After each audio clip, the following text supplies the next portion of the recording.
The next things you have to do is you have to determine what is called your recovery time objective. So how far back in time are we going to recover?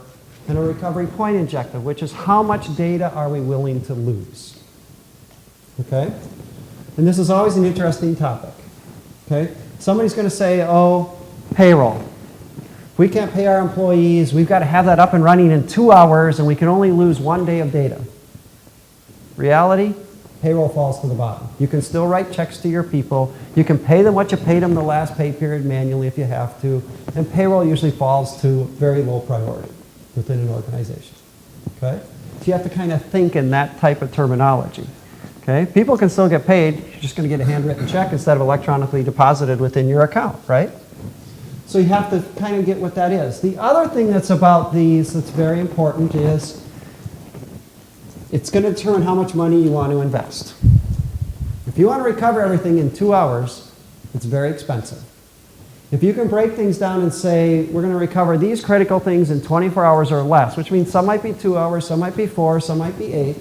These are going to be 48 hours. And you know what? Anything beyond 48 hours, we're not going to put in the disaster recovery data center because I can order a rack unit fully populated with equipment, and I can run virtual sessions in a matter of 20 or 30 minutes and get things up and running. So why should we spend the money on the things that take 5 days to recover? You probably shouldn't as a company, right? Doesn't make sense. Okay? Once this is all done, you have to map each service to its appropriate categories. So you start by defining the critical categories. So as an example, if it's loss of life or financial to your organization, you're probably going to put those things in 24 hours or less. If it's bad reputation, you're going to make the news, you might lose a few clients, you may not get part of your insurance money, maybe that's 48 hours or less in the second category, right? And if it's anything else that's not going to hit any of that, maybe it goes, you just don't even bother to put it in your DR site. There's no reason to spend the money on it until you need to. Okay?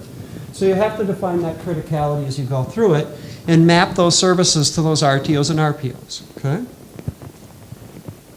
Next step, any questions so far? Okay, so we're kind of going through the steps. Is now you have to look at your current plan because now I know here's my critical services, here's how fast I have to recover them. What does that say in my current plan and can I do that? Meaning, has it been tested that you can do it in that time frame? Okay? Interesting story. Sit down with some people in the company and they're talking about, I won't say who it is, but they've got this great disaster recovery set up in this data center in Pennsylvania somewhere, and they're going to do a test of their DR on June 1st, and they're going to do it over Memorial Day weekend because they have lots of time, and they start planning for that DR test in April. And they start going through all the different parts of it, and they're doing this piece and that piece and this piece, and 60 days later, they finally go do the test. And the test kind of works, but they figure a few things out, and then they get it to work in 2 days. Okay? And it was a 24-hour recovery. So then I say, okay, when the disaster happens, do you have 2 months to prepare? No. You've got minutes, hours. You don't know what, right? That's the biggest flaw that people make. You have to test this like it's a true test. Okay? And you have to have the ability to say, okay, we're going to do a test, and boom, you lay that book down in front of people, okay, and you say, go through those recovery steps right now. Show me that you can do them right now. Okay? It's not you have 2 months to prepare. You have to get to that point in time of where you can do it.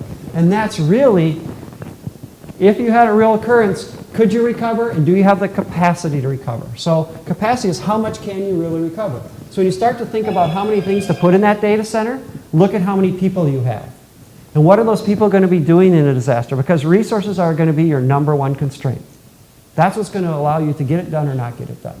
And a lot of us forget about that. Oh, we can throw all this in, we can buy all these servers, we can put all the storage, I can buy the power, I can get a second generator brought over and plugged in, I can get the diesel fuel. But if you don't have people to do everything, it's probably not cost effective and it's probably not realistic. Okay? So again, look at what you're looking. Compare your criticality that you've defined to your current plan. What are the differences? What are the risks? Do you need a mitigation plan for that? And then look at your potential facility options. Do I really need 100%, 100%?